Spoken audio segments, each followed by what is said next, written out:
Dernier truc.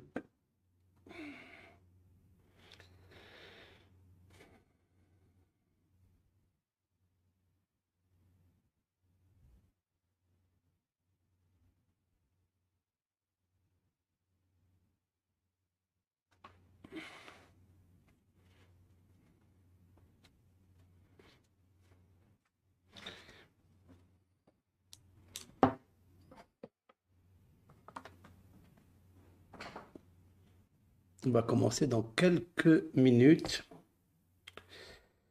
Temps de préparer tout ça. C'est un vendredi spécial avec l'aide Hachem.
Je prépare quelques références avant de commencer.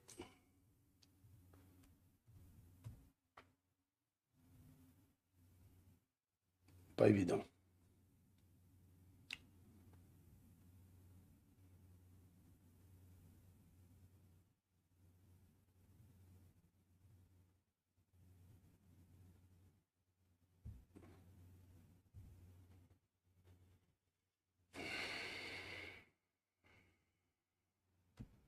Voilà, je pense que nous sommes déjà 10. Chag Sameach à tout le monde, bonne fête. Nous avons ce rendez-vous avec l'aide de Hachem tout le temps, le vendredi. Et aujourd'hui, nous allons parler spécialement d'un point qui est le temple de la paix, la soukha. Oui, oui, la mitzvah de la soukha, c'est le temple de la paix. Je vais essayer d'expliquer avec plusieurs références. Nous parlons aussi de Moshe Rabbeinu, de Aaron, son frère, et par hasard, Rav Nachman de Breslev, qui est d'ailleurs, j'ai posté ici son mausolée à l'Ukraine, là-bas, en Ukraine. Et comme nous avons déjà parlé dans la Seouda, le repas que nous avons offert à la mémoire de Moshe Rabbeinu et de Rav Nachman de Breslev, puisque c'est le même jour, c'est-à-dire que Rav Nachman de Breslev est donc décédé le 4e jour de Sukkot, lorsque notre invité d'honneur est et Moshe Rabbeinu. Vous savez comment il est constitué, l'ordre des patriarches, nous l'avons déjà expliqué. Après donc Abraham, Yitzhak et Yaakov, 3 jours, nous avons le 4e jour, Moshe Rabbeinu, et ce jour-là, c'est la Hiloula. La Hiloula, c'est-à-dire c'est en fait l'anniversaire. Hein, le mot Hiloula, c'est l'anniversaire. Habituellement, l'anniversaire, on dit quand on fête notre anniversaire de vie, 10 ans, 20 ans, 40 ans, etc. Chez les tzadikim, l'anniversaire s'appelle Hiloula, même de leur disparition, parce qu'en fait, ils ne sont pas morts. Ils sont en train de sommeiller, en train de dormir, c'est tout. Les tzadikim ne meurent jamais. Et la preuve, c'est qu'on parle d'eux maintenant. On parle de ces grands maîtres. Nous avons, avec l'aide de Hachem, expliqué que Rav Nachman de Breslev a eu une très grande neshama de Moshe Rabbeinu. C'est la raison pour laquelle il est juste, il a disparu juste le jour où Moshe Rabbeinu est notre invité dans la soukha. C'est très intéressant. Je vais enlever tout ça. Ça, on va... Hachem, j'ai pris un peu de retard aujourd'hui, mais j'ai une petite heure de cours. Les vendredis commencent à se raccourcir. Donc on va... Alors, je voulais expliquer ce qui n'a pas été dit dans les livres, parce que vous savez que je bouquine beaucoup, je vois dans les Sfarim, et surtout dans le livre de Rav Nachman de Breslev, qui est Sod Olam, c'est un grand tzaddik.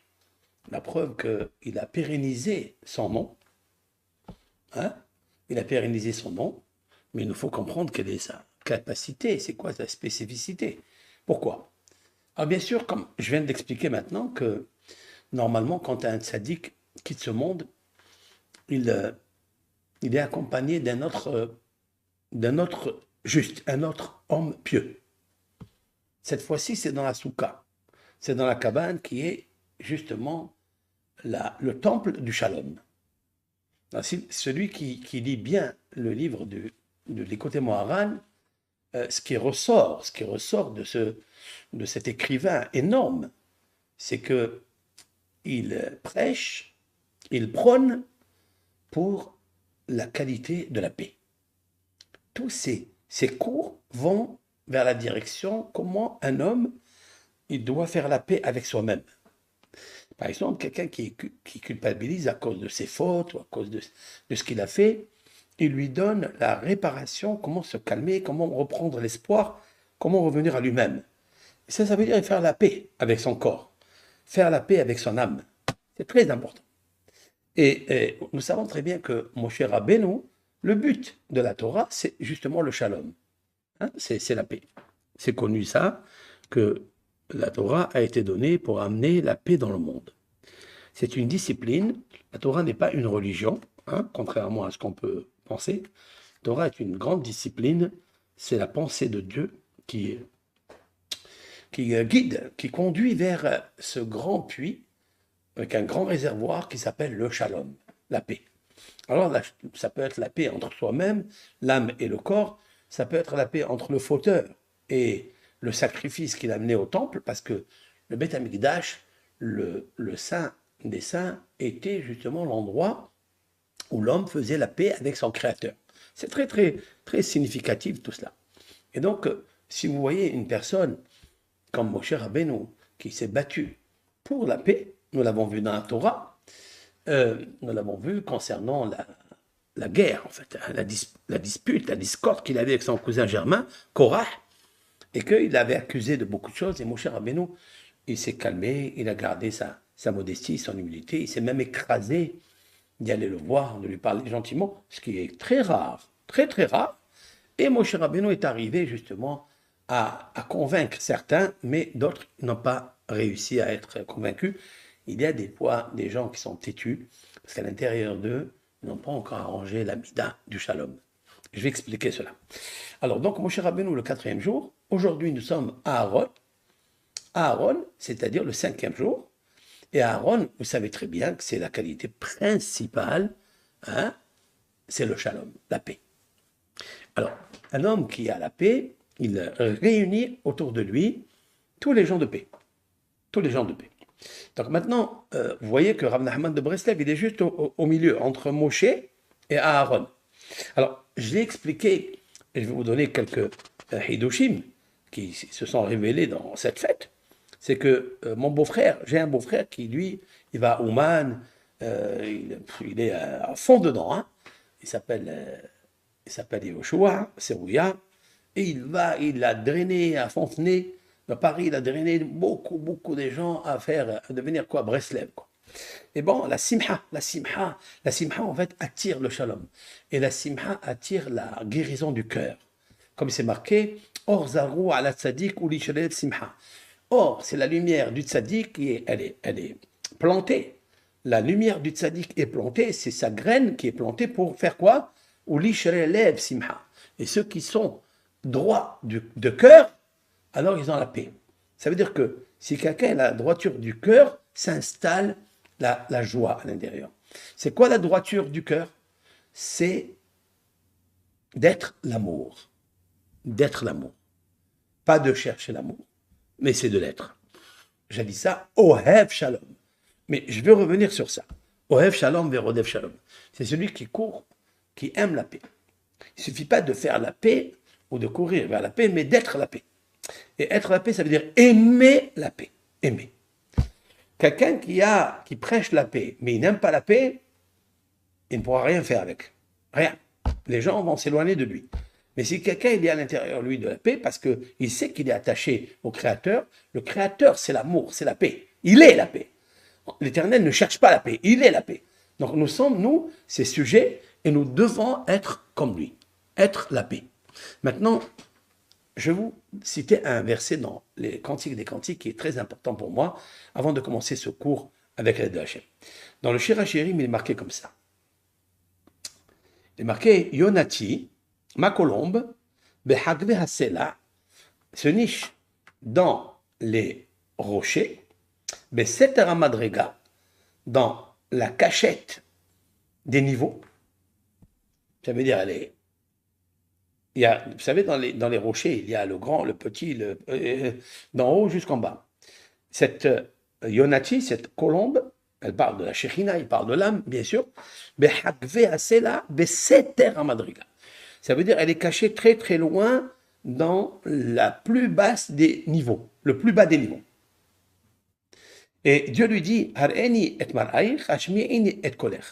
Har'eni et mar'aïch, ça veut dire montre-moi ton visage, ta beauté, hashmi'ini et kolech, fais-moi entendre ta voix, qui kolech arev, parce que ta voix, elle est belle, elle est agréable, ou mar'ech navé, et ton visage est très beau.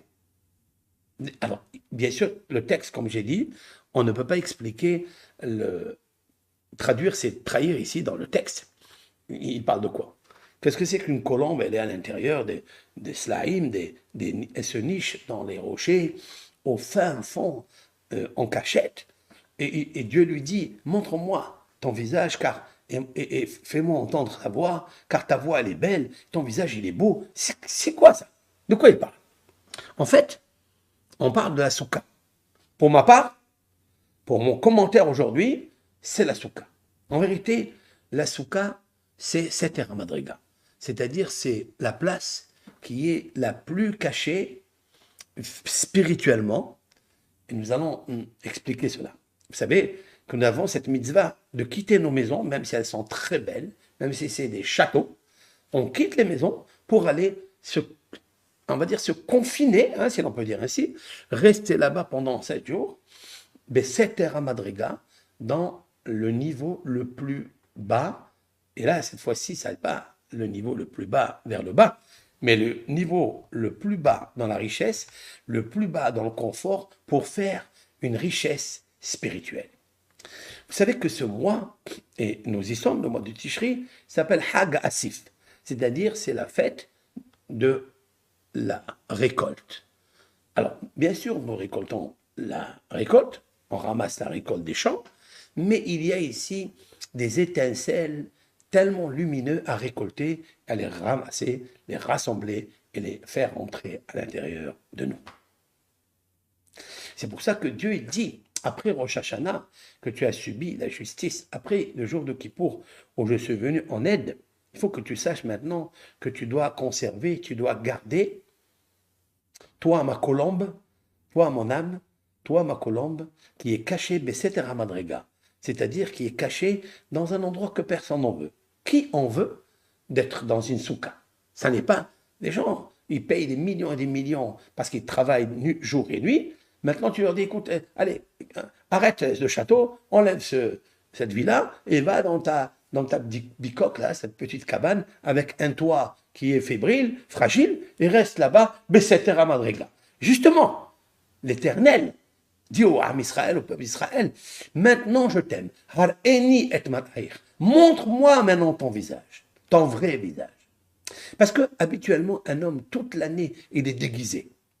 Et à quel moment il montre son vrai visage, d'après vous? C'est le jour de Rosh Hashanah. C'est le jour de Kippour. C'est le jour où il fête les 7 jours de Sukkot. Et là, Dieu lui dit, allez, maintenant, Har'eni et mar'aïr. Montre-moi ton vrai visage. Arrête, mon fils, je t'appelle. Arrête de tout ce déguisement, de tout ce mensonge dont tu vis toute l'année. Toute l'année, une personne, elle peut vivre un mensonge.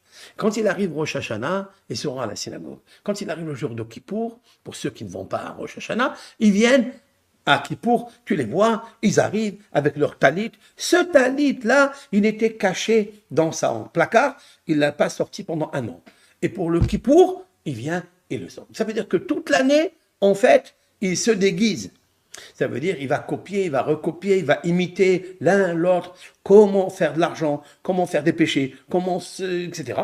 Et le jour de Kippour, il dit, je sais que c'est juste un déguisement. Ça n'est pas moi-même. Ça n'est pas moi. Ça n'est pas ma voix. Ça n'est pas mon kol. Mon kol, ça veut dire ma voix. C'est pas ma prière. Ça n'est pas mon visage. Maintenant, j'ai envie de montrer le visage à Dieu. Le vrai visage, réel, il le montre le jour de Kippour. Quand il vient, il dit à Hachem, excuse-moi, je te demande pardon, je me suis déguisé avec des vêtements qui ne sont pas les miennes, des vêtements qui appartiennent aux autres. J'ai envie d'imiter telle mode, j'ai envie d'imiter telle personne, telle femme, tel homme, etc., etc. Et Dieu, il te dit maintenant tu es Besseter à Madriga. Ça veut dire, en fait, tu es dans la vraie cachette. Tu es dans le niveau le plus haut, le plus grand, après avoir accepté sur toi le jugement de Rosh Hashanah. C'est-à-dire que tu as fait la paix entre le corps et l'âme. Tu as demandé pardon à Dieu le jour de Kippour. Je suis ta lumière, je suis ta délivrance. Maintenant, je suis ton bouclier. Le bouclier, c'est la soukha. Parce que la soukha est l'endroit où tu as la paix. C'est le temple de la paix. Et par hasard, comme ça, Moshe Rabbeinu, il est en fait, c'est incroyable, il est à l'intérieur de la soukha, il est à l'intérieur avec Aaron à Cohen, les deux personnages de la Bible qu'on verra parler depuis l'Exode jusqu'à la fin de la Bible, c'est-à-dire 120 ans de Aaron, 120 ans de Moshe, et combien Aaron il a vécu, bon, peu importe. Maintenant, donc, qu'est-ce qui se passe? Il se passe que Moshe Rabbeinu et Aaron ont amené le peuple d'Israël jusqu'à la terre d'Israël avec tous les problèmes qu'ils ont eus dans le désert et les révoltes, etc., etc. Et ça, c'est magnifique. Ça, c'est magnifique. Pourquoi? Parce que, en fait, c'est ces deux personnages qui ont su garder le temple de la paix. Et grâce à eux, l'Éternel, il a amené pour Moshe Rabbeinu, il a amené la manne, il a fait descendre la manne. Aaron, grâce à lui, il y a eu les colonnes de nuée, les 7 colonnes de nuée, nous avons parlé du chiffre 7, hein, le chiffre 7 qui n'est pas, la lettre Zayin qui n'est pas dans le psaume 91, nous avons fait un cours magistral, magnifique sur ça. Et donc, il se trouve que Moshe et Aaron, c'est-à-dire, ils viennent Aaron, il vient derrière Moshe, 4, 5, et nous sommes maintenant le 5e jour, et c'est la raison pour laquelle je voudrais parler du Shalom et de Rav Nachman de Breslev. J'ai expliqué qu'en fait, Rav Nachman de Breslev a une spécificité, c'est celle-ci, celle-là. Celle-là, je vais essayer de vous faire comprendre de quoi je parle. Ça s'appelle Netzach. Netzach, cela veut dire l'éternité ou la pérennisation. Le mot Netzach a 3 résonances, 3 explications. Première explication qui est la simple, c'est Niswa, c'est-à-dire rédiger. C'est quelqu'un qui rédige une poésie, quelqu'un qui rédige un chant, hein, une récitation, un livre. Il s'appelle Menaseyah, c'est-à-dire il est en train de rédiger quelque chose, comme on le voit dans les psaumes plusieurs fois, Lamnaseah Mizmor le David. Voici le cantique que David a rédigé. D'accord? Après ça, c'est la rédaction. Nous avons un autre nom qui veut dire Netzach, qui veut dire éternité. Et une troisième explication, c'est que Netzach est égal à Netzach victoire. Voilà. En fait, on peut dire que les trois, ils sont intrinsèquement liés. Une personne qui rédige avec un cœur, avec une pensée, avec une sagesse, avec une intelligence. Il écrit un livre et il y met à l'intérieur de lui une âme. Cette âme-là, elle va être pérennisée. Ce livre-là, il va être pérennisé. Et en plus, il va y avoir de la victoire. Parce que quand une personne, elle lit ce livre, son âme se réveille. Et on voit que le livre le touche. D'accord? Comme un cours. Des fois, il y a des cours qui sont faits avec beaucoup d'âme, beaucoup de cœur, beaucoup d'amour et beaucoup d'intelligence. Et ce cours-là, il peut éveiller en l'homme quelque chose qui se cache à l'intérieur de lui, dans son cœur, qui n'est jamais sorti alors qu'il a maintenant 40 ans, 20 ans, 60 ans, 70 ans. Pourquoi? Parce que cette rédaction de ce cours, avec une pointe, un parfum, avec une lumière à l'intérieur d'âme, d'amour, qui amène, qui touche le cœur de cette personne, même si c'est un bon cœur, eh bien, cette parole-là, elle va aller Besseter Madrega, c'est-à-dire à l'intérieur du niveau le plus bas où il se trouve cet homme. Et là se trouve son âme.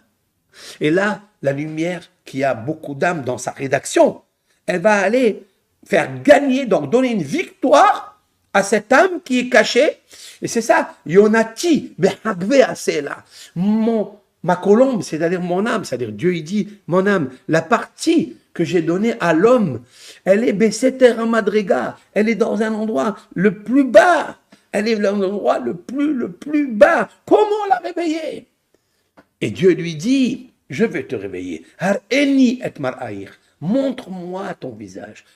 Fais-moi entendre ta voix. Et ça, c'est magnifique. Fais-moi entendre ta voix. Ça, c'est magnifique, ça, c'est extraordinaire. Pourquoi? Parce qu'en effet, ça dépend comment tu parles. Qu'est-ce que tu dis? Juste une minute, je reviens. Je vais couper le son. Hein. Je coupe le son et je reviens. On m'appelle au téléphone, excusez-moi.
Excusez-moi, les urgences, des fois, ça doit arrêter même le cours. C'est pas, on ne peut pas faire autrement. Vous m'écoutez bien là? Je ne sais pas si. Ok, est-ce que vous m'écoutez? Est-ce que la leçon est revenue?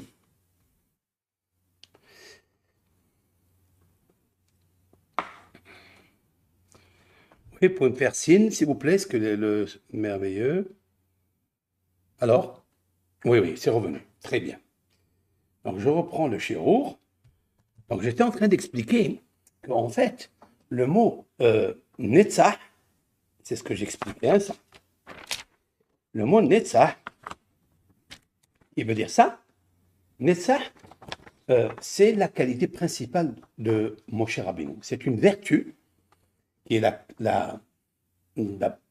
si on veut dire, il y a le keter, c'est-à-dire la couronne, c'est la volonté, ça c'est Dieu, elle est très très haute celle-là. On peut puiser de la volonté d'amour, de bienfaisance, de keter, de ratson, couronne. Celui qui réussit à avoir ce ratson, cette couronne, il peut faire des merveilles dans ce monde. Il peut débloquer une personne de sa mauvaise situation et le faire monter très très haut grâce à ce qu'on appelle donc le keter. Après, vous avez Chorma, vous avez la sagesse. Après, vous avez la sagesse, elle se combine avec la féminité qui s'appelle la Bina. Bina. Après, vous avez Da'at. Da'at, c'est Kesher, c'est amour. C'est de combiner entre la sagesse et le discernement, c'est-à-dire entre le cerveau intérieur, sagesse intérieure, et le cœur, Bina, pour créer le Kesher, créer ce qu'on appelle le lien de quoi? Des 7 vertus qui viennent après, c'est-à-dire Abraham, l'amour, après la rigueur, la crainte de Dieu, c'est Yitzhak. Après, vous avez Tif Eret, c'est l'harmonie, parce qu'il faut les 3 en même temps. Ça veut dire, ce que nous avons trouvé en haut, on le trouve en bas. En haut, on a trouvé sagesse et Bina ensemble. Donc, sagesse, c'est amour. Bina, c'est la crainte, c'est Elohim. Bina, binyan. Pour construire, il faut des fois casser quelque chose. Il faut casser les ruines pour faire pousser un beau château. Mais il faut d'abord casser. C'est ça. Donc on se sert de la bina, la deuxième, en haut, et pour avoir la crainte de Dieu. Il nous faut casser nos mauvais caractères, nos carences, les midot raot. Il faut les casser. Après, cela est l'harmonie. Ça s'appelle da'at. Da'at, ça va très bien avec l'harmonie. Vous voyez? Une, elle est là, une, elle est là, une, elle est là. Après, vous avez la main droite, la main gauche, et elle est là. Après, vers le pied droit, voilà, vous descendez ce côté-là, c'est sagesse, amour et victoire. Et le pied droit symbolise la victoire, c'est-à-dire l'éternité, parce que le pied droit est fort. Ça s'appelle Netzach, voilà. Et Aaron s'appelle Hod. Hod, ça veut dire, c'est la splendeur. Hod, c'est le shalom. Vous voyez? C'est le shalom. Mais qu'est-ce qui fait le shalom entre le pied droit et le pied gauche? C'est qui? Qui fait tenir un homme, une femme sur ses pieds pour l'éternité et donner la paix? C'est le Brit Kodesh. Le Brit Kodesh, c'est-à-dire, c'est la procréation. C'est le mariage, en tous les cas. C'est le mariage. Vous voyez que tout est là. Sagesse, intuition, ou bien discernement. Après, vous avez amour, rigueur. Et ici, c'est ce qui les colle ensemble, c'est-à-dire la tif eret. Et vers le bas, netzach, le pied droit. Hod, c'est-à-dire la paix ou la beauté, parce que la paix, c'est la beauté. Après, vous avez l'organe sexuel, femme, féminin, masculin. Et c'est la rencontre, c'est le kécher, c'est l'amour qu'il y a entre un homme et une femme, un maître et son élève, un père et son fils, soit dans l'étude de la Torah, une maman avec ses enfants. Ça, c'est le kécher. Ce sont des vertus qui se promènent avec nous quotidiennement, mais on ne sait pas les traduire. On ne sait pas leur donner leur étiquette authentique.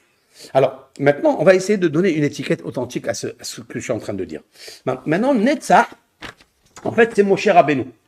C'est ça, Netzach. Soit, 3 explications. Soit la rédaction, Nitsuach, je suis en train de rédiger quelque chose. Après, vous avez la victoire, c'est-à-dire j'ai gagné quelque chose. On va expliquer. Et après, pérennisation. Netzach, c'est Nitzhi. Nitzhi, c'est quelque chose d'éternel, l'éternité. Comme on dit, Le monde de l'au-delà s'appelle Olam an-Netzah, an-Nitzhi. C'est le monde de la Neshama qui est éternel. Pour gagner ce monde-là, il n'est pas facile. Il faut passer par la sagesse, par l'intuition, par la da'at, l'amour, c'est-à-dire l'amour de la sagesse avec la bina pour construire le lien. Après, il faut pratiquer ce lien.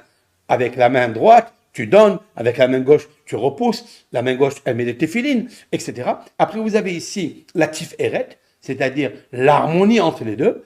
Et ce qui est en haut, ce qui est au milieu, il est aussi en bas. Le bas, c'est le pied droit, c'est mon cher Rabbeinu. Le pied gauche, c'est le shalom, d'accord?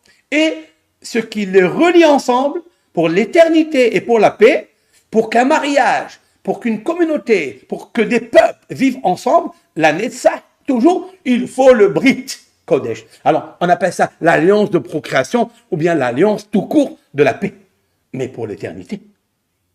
Et puis vient après la Hatara. La Hatara, ça veut dire c'est ce bout qui est comme le peuple d'Israël, quand on fait le Brit Mila, on retourne cette excroissance, la Orla, qu'on appelle la Orla, on la retourne, qu'elle fait partie intégrante de la Brit, de la berge. Voilà ce qui est extraordinaire, c'est une couronne.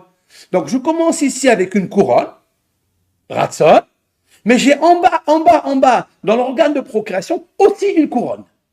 Vous comprenez? Donc tout cela m'amène à dire quelque chose.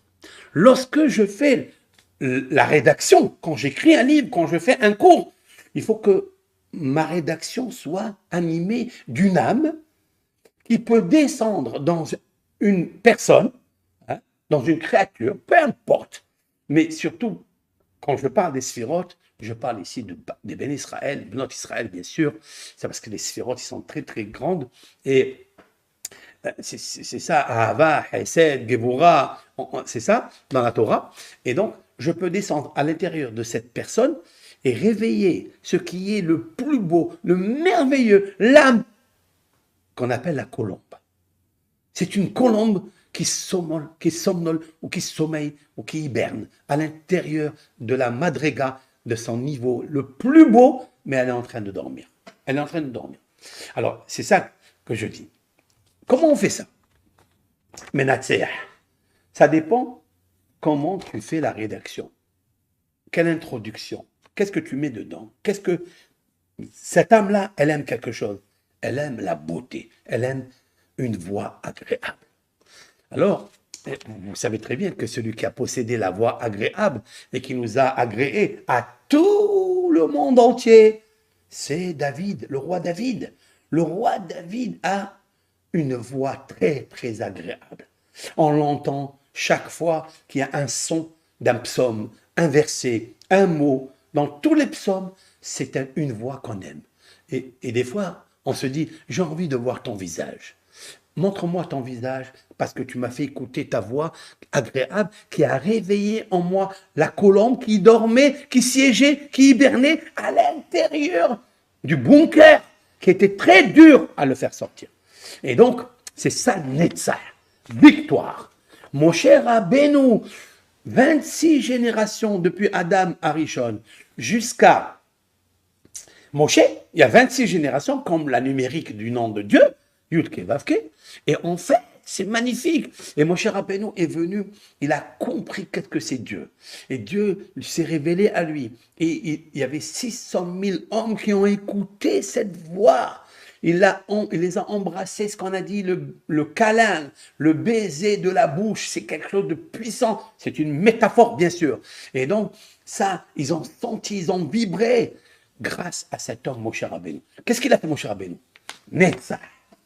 Il a éternisé, il a pérennisé, il a rendu spirituel pour l'éternité la Torah. Et ceux qui sont collés à cette Torah, ils seront toujours pérennisés. Jamais ils disparaîtront, jamais, parce que ça s'appelle Netzah, parce que c'est là où il y a eu la victoire, la pérennisation. Vous comprenez? Maintenant, écoutez bien. Rav Nachman de Breslev, il tombe à pic le 4e jour de Moshe, entre Moshe et Aaron, 5e jour. Il est là. Alors, j'ai dit que, comme ça, j'ai dit que Netzah, qui est Moshe, la vertu de l'éternité, ou de la rédaction, ou de la, comment on appelle ça, de la victoire. Elle se trouve là. Elle se trouve là. J'ai marqué ici Nahman. Vous voyez? Pourquoi? Parce que regardez, ça c'est Nun, là. Et ça c'est le Het. Ça c'est Nah. Ça c'est 90. 90 se divise en deux. Tu as le même, c'est 40. Et le Nun, c'est 50. Vous voyez? Nahman. Il est dans le Netzach. Il est ici, il est dans l'éternité. C'est une âme spéciale. C'est très, très, très peu d'âmes qui ont ce qu'il a eu, lui. Vous croyez qu'il est arrivé facilement? Vous croyez qu'il est arrivé facilement? Et lui, il dit qu'il est de la descendance du roi David. Ben, on comprend tout. On peut bien comprendre tout. Parce que si quelqu'un, il est de la descendance, une étincelle du roi David, ben, vous comprendrez bien qu'il va avoir une voix agréable, et il va mettre tous et toutes dans la voie. C'est sûr. Et il va leur dire, hé, ma colombe, sors de ta cachette, réveille-toi. Yonati behagve asela. Pour ça qu'il a choisi la colombe à l'intérieur des rochers. Ça colle pas, ça. La colombe, elle va pas dans les rochers. La colombe, elle monte sur un arbre, elle va dans un endroit agréable, dans un jardin, dans un verger. Qu'est-ce qu'elle fait dans le rocher? Qu'est-ce que c'est? Montre-moi. Mais c'est Terra Madriga, dans la fin, la cavité des niveaux. Ça veut dire quoi? Ça veut dire qu'en fait, elle est en difficulté. C'est une colombe qui est blanche, mais elle est nichée, elle est cachée, elle est entourée de pierres dures comme les rochers. Et le cœur ne veut pas s'ouvrir, parce que c'est un bon cœur. Il ne veut pas s'ouvrir. Kadosh Baruch Hu lui dit, ne t'inquiète pas. Même quand tu es dans le fin fond, je vais trouver un homme qui va parler, il va t'expliquer, il va te réveiller. Et alors là, les bons cœurs, tu n'as pas besoin d'armes, tu n'as pas besoin de rien du tout, elle va se réveiller. Parce que l'âme est spirituelle, elle est éternelle. Il lui faut une personne qui fasse une rédaction. Dans cette rédaction, c'est le Nitsuah. Nitsuah, c'est rédigé. Dans cette rédaction, il y a une âme qui est victoire et une pérennisation. Et ça, c'est les trois mots de Netzach. Maintenant, Rav Nachman de Breslev, c'est sûr qu'il est dans la lignée de ces personnes. Et c'est la raison pour laquelle il tombe dans Moshe, qui est Netzach, comme je viens d'expliquer, victoire ou éternité, ou bien rédaction, parce qu'il nous a rédigé des livres sublimes. Alors, bien sûr, c'est pas tout le monde qui comprend ces livres. Même quand on les traduit, on a enlevé peut-être 30% de lumière qu'il faut encore ajouter, qu'on ne comprend pas. Vous le savez, ça. Alors, il faut des spécialistes pour ça. Il faut essayer d'expliquer, parce que chaque Torah, lui, elle est reliée avec le Zohar, avec le Harizal, avec le Baal Shem Tov, avec tous les kabbalistes, et personne ne s'aperçoit, parce qu'il n'apporte pas les références sur place, mais il dit dans des petites, comme ça, des petites allusions, il te fait, tac, tac, tac, regarde là, c'est très compliqué. Il y a des Torotes, il y a des leçons très, très difficiles, parce que leur rédaction, il fallait encore éclater la lumière. Parce que la colombe, c'est-à-dire l'âme spirituelle d'un écrivain, lorsqu'il rédige, elle est concentrée, Besseter Madriga. Elle est très, très, très, très, très profonde. Et il faut y aller pour aller chercher son visage et lui faire entendre sa voix. C'est ce qu'il dit le roi Salomon.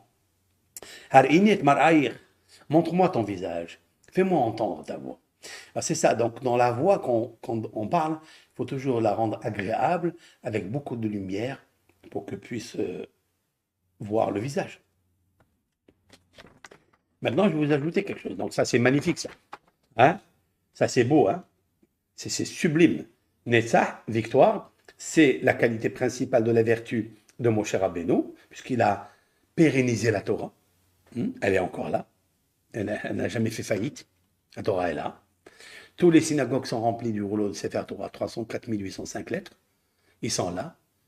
Moshe Rabbeinu a mis dans le Haron, dans l'arche, la Torah, comme elle est écrite chez nous dans le rouleau de Sefer Torah. Le jour viendra, et bientôt, qu'on va voir le même Sefer Torah que Moshe Rabbeinu a écrit, sans falsification aucune. Ce qui est écrit, ce qu'on lit, tout sera clair. J'ai envie que ça soit dimanche, avant Hoshana Rabbah. J'ai envie. Hein? Dans Hoshana Rabbah, avant Simchat Torah. J'ai envie. Voilà. J'ai envie. Je prie qu'il y ait comme ça une une résurrection de tout le monde et qu'on voit les vérités exploser devant nous. D'accord? Mais ça va arriver. Ça va arriver. Maintenant, donc ça c'est magnifique là. Donc tu vois, le Netzach, il est Nahman. C'est d'ailleurs la même valeur numérique. Le Noun c'est 50, Tzadik c'est 90, ça fait 140. 140 et 8, ça fait 148. Nahman, Noun, Het, ça fait 58. Après, vous avez 90, 90 et 58, ça fait 148. C'est magnifique. Sauf que là, il y a le mot Nah, Noun, Het, et il y a le Tzadik, parce que Nahman, c'est un vrai Tzadik. C'est tout, hein, c'est tout. Et dans le Tzadik, il y a la manne. C'est ça. La manne, c'est quoi la manne? C'est une lumière qui descend d'en haut. Et c'est la nourriture spirituelle des anges. Ah, Moshe Rabbeinu, il consommait ça pendant 40 jours, 40 nuits quand il était au Mont Sinaï. Et donc, il a fait descendre ici. Mais quand elle descend, il dit, elle ressemble à des grains de coriandre. Mais cette fois-ci blanc. C'est magnifique, c'est beau ça. Alors, elle a le goût elle a le goût du miel, elle a le goût du shemen, de l'huile, elle a le goût de l'eau, elle a Keminyan Hikom Amtaki Matok. Matok, ça veut dire 546 goûts. Elle a 546 goûts, la manne. Mais c'est quoi ça? C'est Matok. Matok, ça veut dire doux. Quand on suit une Torah qui est douce, on voit son visage. Et la voix, elle est agréable. Maintenant, ce que je voulais ajouter, et après je continue le cours, c'est ça. Ça.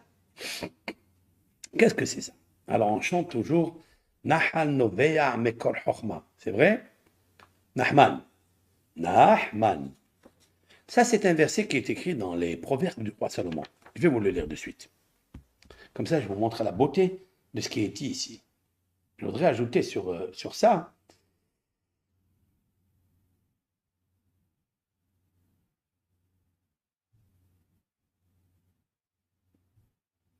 Et je vais vous le montrer. Vous allez kiffer, comme on dit. Waouh, on va éteindre ça. Voilà. Alors, vous allez dans les proverbes du roi Salomon, dans le proverbe 18, dans le verset 4. Dans le verset 4. C'est vrai? Dans le verset 4.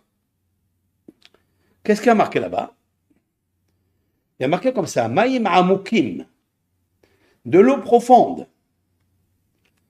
De l'eau profonde, Maïm Amukim. Il y a une profondeur, il y a de l'eau à l'intérieur, dedans, dans la profondeur, d'ivré pi-ish, les paroles de la bouche d'un homme, Nahal, un fleuve, Novea, qui jaillit, Mekor Chorma, les sources de la sagesse. Voilà ce que dit le roi Salomon. Alors là bien sûr, ce proverbe, il est un peu difficile de comprendre. Qu'est-ce que ça a à voir la sagesse ici, la source de la sagesse, avec un fleuve qui est jaillissant? Il parle de l'eau profonde, l'eau qui se trouve dans les profondeurs des paroles de la bouche d'un homme. Ils sont comme un fleuve qui jaillit, Mekor Chorma, les sources de la sagesse. Et là, Rabbi Nathan, son élève, il dévoile ça. Il dit que les initiales par hasard sont Nahman, Noun, Het, même Noun. Ce que je vous ai fait ici, oui, ce que je vous ai fait ici, dans le mot Netzach, Nahman, parce que Moshe Rabbeinu Netzach, ça c'est un rajout que je fais, parce que Netzach, c'est la Makor HaChokma. C'est-à-dire, c'est les sources, c'est l'océan, on va aller plus loin, c'est pas juste une petite source, c'est les océans supérieurs de la sagesse. Et d'où on le sait, chez un homme, lorsque son fleuve, par la parole, il débite, il jaillit de lui, quoi? Divrei Ish Nahal Novea. C'est-à-dire Maïm Amokim. des eaux profondes. Vous savez très bien que les eaux profondes, plus on va en bas, dans la terre, dans les profonds de la terre, l'eau, elle est belle, elle est supérieure, elle est magnifique, elle est blanche, elle est translucide. Parce que plus la chose, elle est amouk, plus elle est profonde, plus elle n'a pas eu de parasites, elle n'a pas eu des mains de l'homme ou des mains des créatures, des animaux qui l'ont touchée, qui peuvent la salir, etc. Donc elle est encore dans sa nature. L'eau, elle est dans la source naturelle d'où elle vient. Vous comprenez? Il a voulu, elle est limpide, oui, c'est vrai. Et c'est vrai que lorsque Maïm Hamokim, lorsqu'une personne, elle nous parle de l'eau qui est blanche, et elle est profonde parce qu'il est allé la chercher dans la source même de la sagesse, cette eau, elle est limpide. Et cette limpidité, elle éclaire les autres. Elle vient et elle aide les autres à se réveiller. Elle étanche la soif de l'âme qui est cachée et qui se niche dans les rochers, dans les bunkers. Elle n'arrive pas à sortir. Mais l'eau, elle est profonde et elle rentre à l'intérieur de partout. Personne, aucune force naturelle ne peut arrêter l'eau. Aucune force, aucun barrage ne peut arrêter l'eau. Pourquoi? Parce que l'eau n'est pas résistante. L'eau, si elle rencontre un mur, elle ne va pas s'entêter à rester devant le mur. Elle est tellement mûre et mature qu'elle va dire, ok, tu ne vas pas me laisser passer, je vais aller de l'autre côté. Même si le mur, il est comme ça, droit, elle trouvera toujours seter à madrigara, suivez bien. Elle trouvera toujours seter, c'est-à-dire une fente quelque part. Elle trouvera quelque chose comme ça, une pente. Et elle va dans les pentes, elle va chercher quoi? La source de l'eau en bas. Elle va chercher de l'eau en bas, en bas, en bas. Maïm Amoukim, de l'eau qui est profonde, dit vrai Pi-Ish. Alors, ça, c'est les paroles d'un homme qui est lui-même un fleuve, Novea, qui jaillit, Mekohorma, la, la source de la sagesse. Vous voyez que c'est beau quand même que les initiales forment le mot Nahal, voilà, Nahal, Novea, Mekor Horma, ça veut dire c'est le fleuve qui jaillit comment on appelle ça, la source de la sagesse. Voilà ce qui est dit jusqu'à là. J'ai un peu racolé des morceaux avec moi, avec d'autres, mais ce que je voulais vous dire aujourd'hui, c'est ça. C'est ça. Je vais terminer avec ça, ce cours. C'est la fin des mots qui m'interpelle. Ça. Vous savez, pourquoi toutes ces personnes, toutes ces femmes ont trouvé dans le Netzach de Moshe Rabbeinu, qui est représenté par Rav Nachman de Breslev, ils ont trouvé un refuge quelque part. Ils ont reçu une consolation de toutes ces paroles qui ont été traduites en français et en hébreu par les Breslev, etc. Ils ont fait un travail fabuleux. Et donc, toutes ces paroles, sur quoi ça revient? Le Tikkun HaKlali. Oui, c'est quoi le Tikkun HaKlali? Qu'est-ce qu'il fait? Qu'est-ce qu'il nous a fait, le Tikkun HaKlali? Il nous a apaisé un petit peu dans le domaine sexuel. Lorsqu'on a fauté dans le domaine sexuel, on n'a pas trouvé de repère. Notre colombe, elle est partie comme ça se nicher dans le bunker, Besseter Madrega. Et donc, tu penses qu'il n'y a plus de Dieu. Tu penses que Dieu t'a abandonné. D'accord? Surtout cette célèbre Torah qu'il a dit Va'afilu be'astara, shebe tocha astara. C'est-à-dire, et même quand tu es dans la cachette, qui est à l'intérieur de la cachette, sache, Sham ani omed. Là-bas, je suis Dieu, il te dit, là-bas je t'attends, je suis avec toi. C'est beau ça, c'est magnifique, ce sont des paroles très puissantes. Mais en fait, ces paroles-là, elles sont tellement belles que ce que je viens de vous dire, que c'est Shlomo Ameler qui les a dites. Voilà, je viens de vous dire qu'une des sources qui peut être une source extraordinaire, qui est une référence peut-être pour lui, pour cette chanson, Afilou Be'astara, Shebetocha Astara, Bebadda Isham Ani Omed. Je t'attends là-bas. Là-bas, je t'attends. Ne pense pas que quand toi tu es tombé, moi Hachem, je suis tombé. Non, non, je suis là en train de te relever. Oui. Et surtout dans le domaine sexuel, quand un homme il faute, qu'est-ce qui se passe dans le domaine sexuel? C'est qu'un homme, quand qu'est-ce qu'il a fait? En fait, il a pris l'intermédiaire, le médiateur, qui est entre le pied droit, puisque c'est balance, hein, comme il y a balance ici, les oreilles, ça s'appelle Oznaïm balance, dans les mains, ça, c'est balance, puisque les mains, ils sont reliés avec Tif Eretz, avec le patriarche Yaakov, Abraham, Yitzhak, ça c'est la bonté, mais ça c'est la rigueur, mais il nous faut toujours balance, il nous faut la réparation entre les deux, la médiation entre les deux pour apporter l'harmonie. Hein. Alors, mais en bas, c'est le plus difficile, parce qu'il est Besseter Amadrega.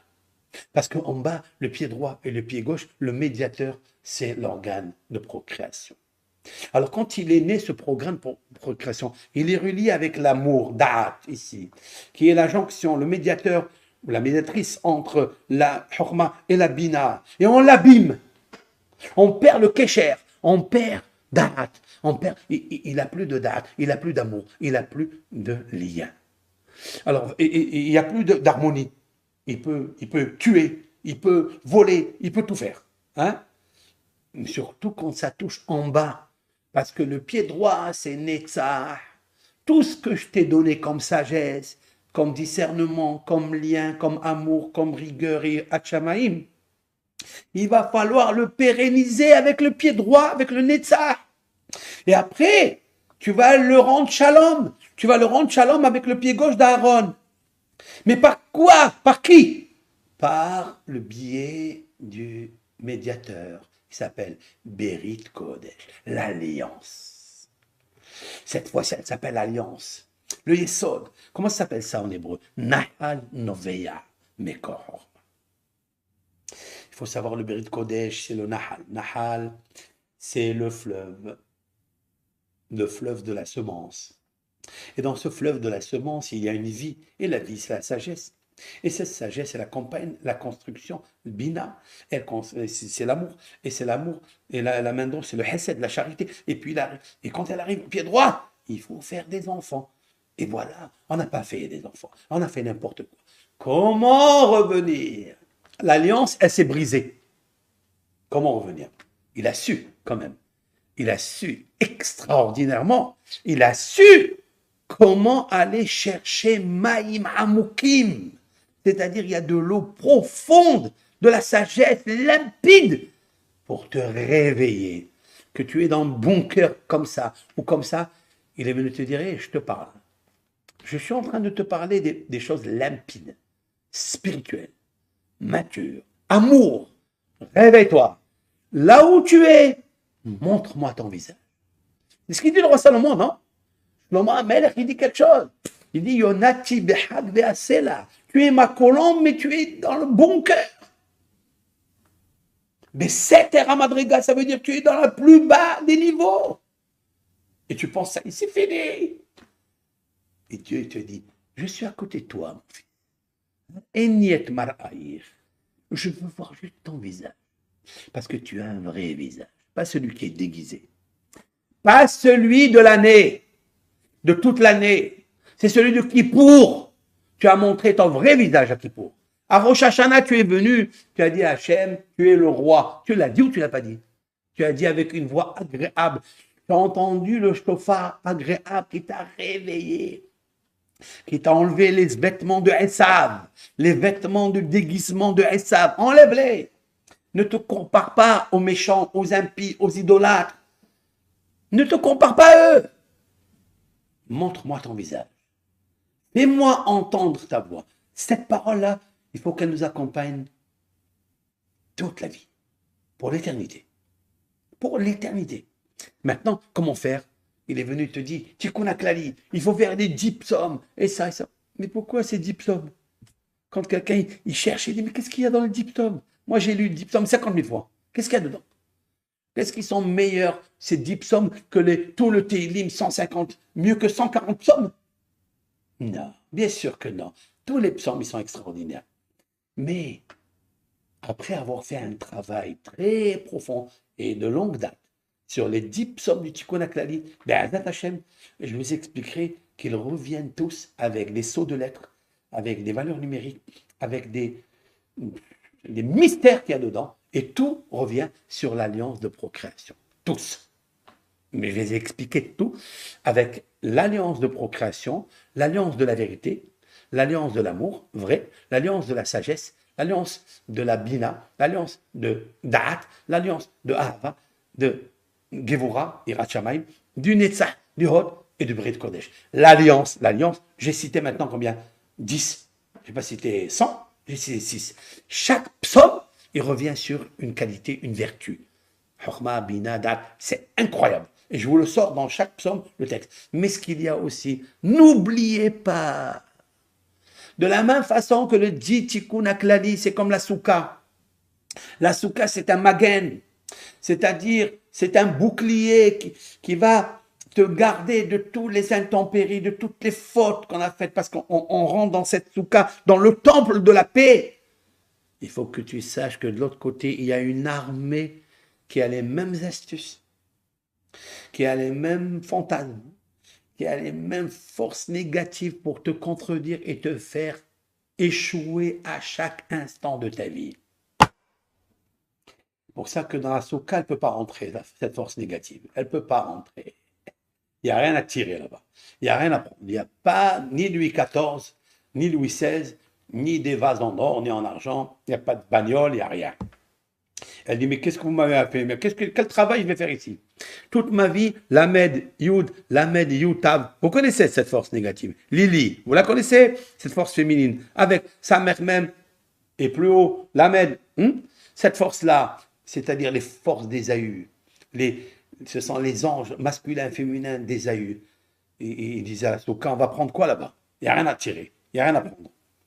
Nous, notre but à nous, elles se disent, nous, on vient faire fauter les gens. Mais dans la soukha, on va rien prendre là-bas. On va rien prendre.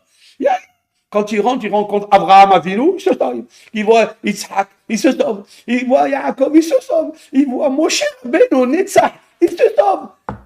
Il voit Aaron la paix. Il dit, mais qu'est-ce que j'ai fait ici? Moi, mon adresse, c'est la dispute. Mon adresse, c'est la querelle, c'est la mahloket. Là, il n'y a pas de mahloket, c'est le shalom, c'est le temple de la paix. Je peux rien faire. C'est magnifique, ça. Dans les 10 psaumes, je vous trouverai à chaque fois Lamed, Lili, dans des sceaux de lettres, dans des initiales, mais c'est magnifique. Donc, ce Rav, il est allé puiser dans la Torah, Maïm Amukim, pour faire quoi? Pour nous réparer l'excroissance qu'on a abîmée. Le poison qui est sorti de nous et qui a fabriqué beaucoup d'étincelles mauvaises et pour lequel on souffre. On souffre parce qu'en fait, on aspire à ces âmes qui sont parties de droite et de gauche, qu'elle a enfermées dans sa matrice à elle. Et donc, ils sont en train de dire comme la colombe, cette colombe qui est nichée dans les bunkers des rochers, dans le Seter HaMadrega, c'est-à-dire elle est dans la matrice négative. Dans la pureté, elle est là-bas. Alors, qu'est-ce qu'il faut faire? Il faut lire les psaumes. Les Tikkun Aklali, pour aller lui dire, Har'ini et maraïr, t'inquiète pas, j'arrive. Montre-moi ton visage, fais-moi entendre ta voix. J'arrive. Les Allemands disent, Hoshana, éternel, Hoshana, c'est quoi Hoshana? Délivre-moi, délivre-moi. Vous savez, tous les cris, les pouces, comme ça, des shabbatim, c'est-à-dire shabbataim, c'est-à-dire c'est dans des cris qu'on pousse. C'est la colombe qui est à l'intérieur du bunker, c'est elle qui crie. Ana Adonai Hoshi'ana. Ani Vahu Hoshi'ana. C'est la prière. C'est la prière que nous avons faite autour de la Teva et nous faisons les hakafot, c'est-à-dire nous allons faire les tours de la Teva. Alors là, je vais vous dire quelque chose. Soyez au rendez-vous avec l'aide de Hachem samedi soir pour la grande veillée. Je vais faire une veillée, donc c'est un cours comme d'habitude, ça fait presque, je ne sais pas, 20 ans qu'on fait ce cours-là dans la veillée, et avec l'aide de... Non, c'est pas 20 ans, pas du tout, ça fait 7 ans, oui. J'ai commencé le premier live, c'est ça, c'est un garçon qui m'a dit, pourquoi vous ne faites pas un live? J'ai dit, un live de quoi? Je ne savais même pas ce que c'est, un live.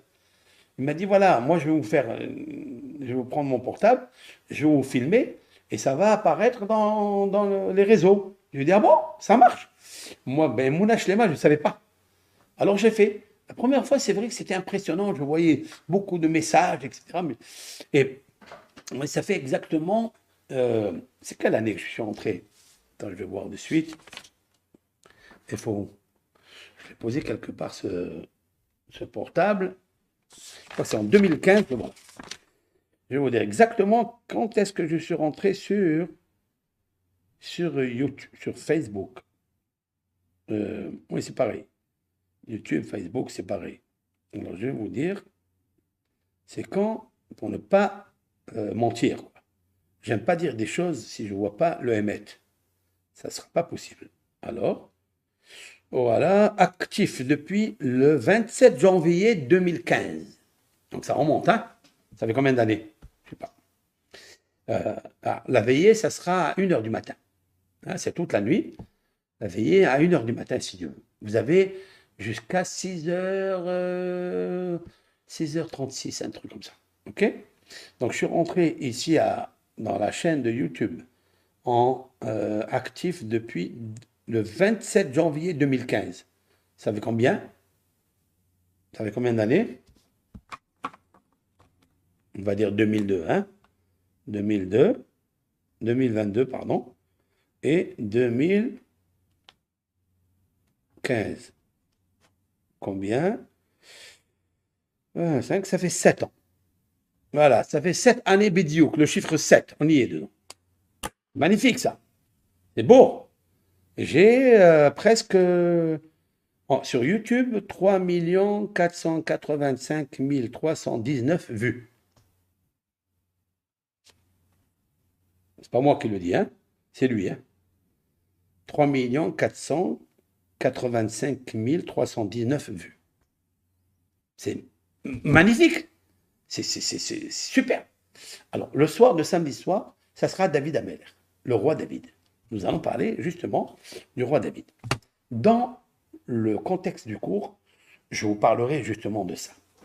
Parce que, en fait, David a représenté le 7, le chiffre 7. C'est ce chiffre-là, comme nous allons le faire d'ailleurs après, dans toute la nuit, nous allons parler des Tehillim, nous allons parler des psaumes. Dans ces psaumes, avec l'aide de Hachem, je travaille dessus.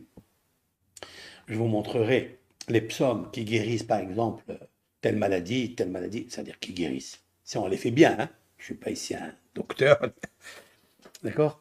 J'essaierai de vous dire, voilà, et ça, je vous le montre, regardez, tac, tac, tac, tac. Ah, ce sont des découvertes impressionnantes dans les psaumes, parce que c'est là où notre âme est cachée. Notre âme, elle est cachée, elle a besoin d'être voilà, réveillée, vivante. Et on est malade. Malheureusement, on est malade de beaucoup de choses. Qu'est-ce qui fait que nous souffrons? Qu'est-ce qui fait que toutes ces souffrances se débattent dans le monde? C'est quoi? C'est parce qu'il y a les fautes, parce qu'il y a les péchés. Les péchés, on n'aime pas les péchés en fait. On est pris toujours dans des pièges, mais on n'aime pas ça. Notre âme, elle est amoureuse d'autre chose. Elle n'est pas amoureuse du corps. Elle est amoureuse de l'âme spirituelle, de l'âme de Dieu. Il nous faut nous approcher. Quand on s'éloigne de ça, comme si on a coupé le kécher, l'alliance. L'alliance, retenez ce mot-là, l'alliance. C'est le Berit Kodesh. C'est ça, le Tikkun Abrit, c'est ça, en fait. Et on va avec l'aide de Hachem arriver. Vous savez comment il s'appelle le Brit Kodesh en hébreu? Il s'appelle Noah. Comme ça, il s'appelle. Il s'appelle Noah. Pourquoi il s'appelle Noah? Parce que Noah, c'est calme. Noah, c'est le repos. Noah, c'est la tranquillité. Noah, c'est la plénitude. Celui qui protège, ça, il protège, il est toujours calme. Il est toujours bien. Il est serein. Il est serein. Et la man. Man. C'est quoi man? Maïn Nokvin. Il a les os féminins. Les os féminines. Très puissant, ça. Ce nom-là, c'est un nom. C'est vrai.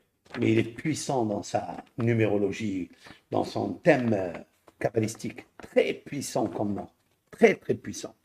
Il y a ici le Nah et le Man. Le Man de la manne de Moshe.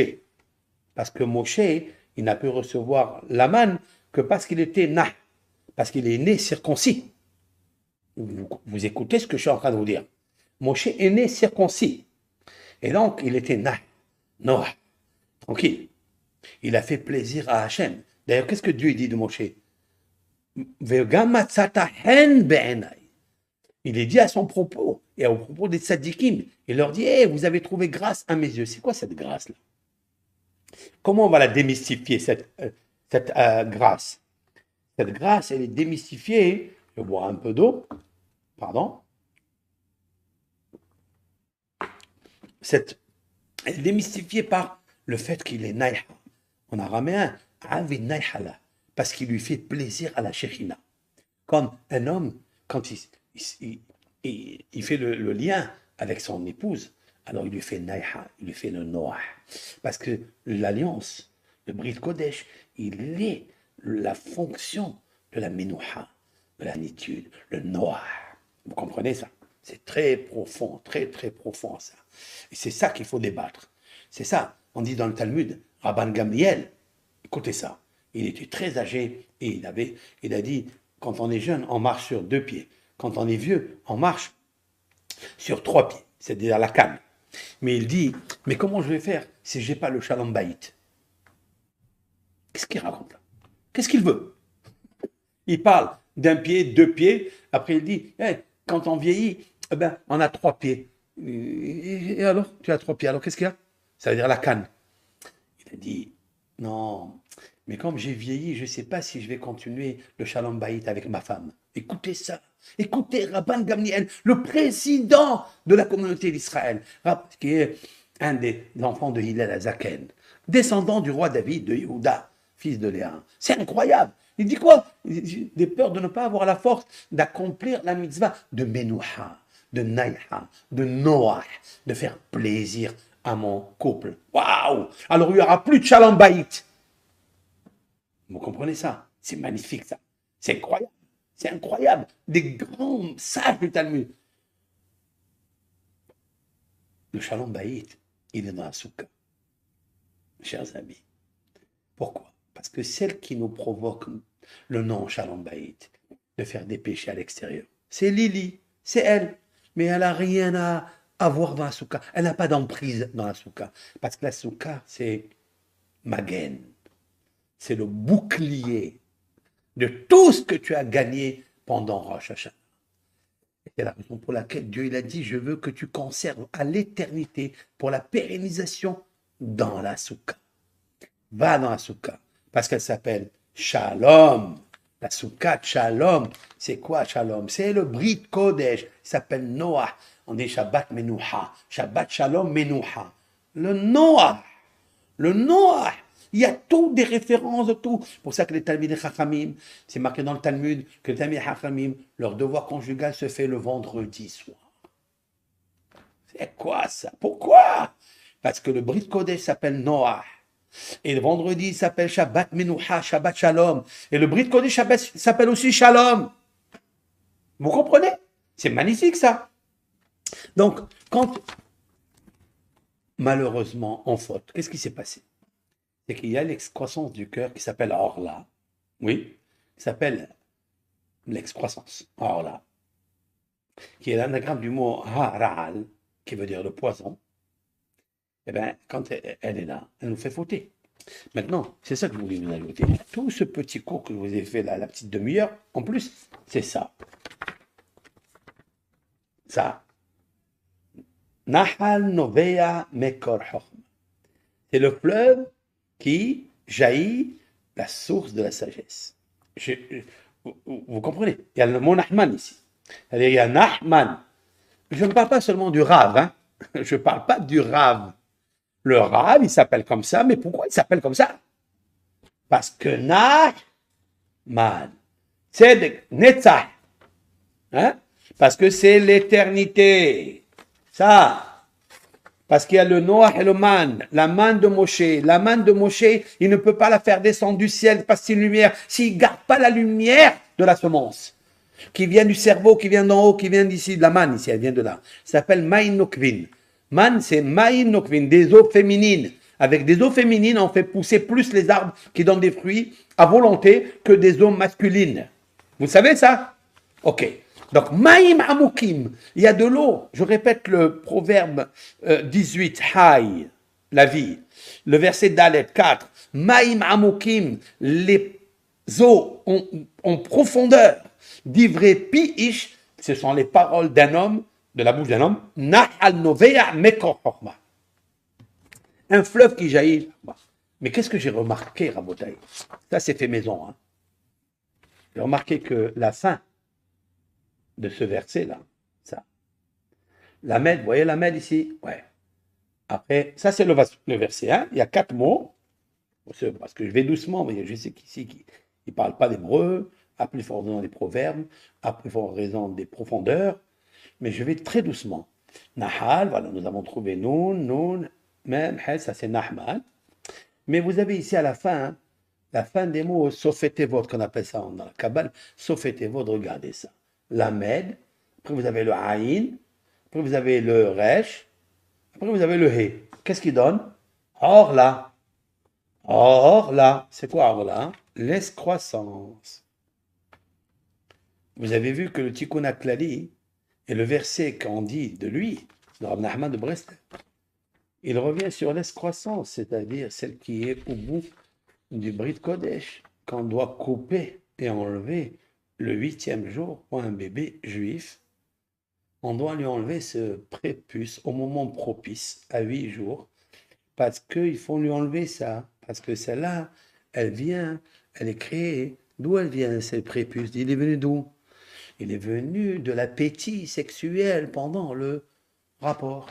Point à la ligne. Voilà. C'est naturel d'abord. Faut pas. C'est naturel. Et c'est dans la force pendant un truc. Alors le bébé, il a plus d'escroissance ou moins.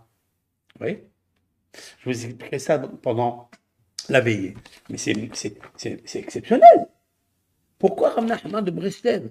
Il est Nachman et on l'appelle Makor Novea, Makor Horma. Il a fait le Tikkun HaKlali, les 10 qui se rapportent sur la Orla. Vous savez comment elle s'appelle celle-là dans la Kabbale? Orla, c'est elle. Lili, c'est elle. Parce que Ra, la. Vous avez vu le mot? Orla, Ra, c'est mauvais là pour elle. Pour elle qui? C'est mauvais pour l'âme.